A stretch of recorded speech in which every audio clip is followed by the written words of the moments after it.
Hello there and welcome back to our channel. In this video, we will demonstrate how to install Google Play Store on all Huawei 2024 updated. Steps.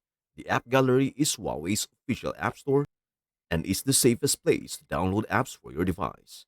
To install Google apps like Gmail, Google Maps, and YouTube, open the App Gallery. Search for your Google apps like Gmail, YouTube, etc. Install them directly. Log into one app and all your apps will sync automatically. If you cannot find an app, use Gbox, an app in the app gallery that lets you access apps from the Google Play Store. Simply install Gbox, find the app, and sign in. The process is easy and works across all Huawei devices. Huawei is also working hard to expand the app gallery, so you will find most popular apps there. That's it. Thanks for watching. Don't forget to like, subscribe, and comment below for more tutorials on your favorite apps. Happy exploring!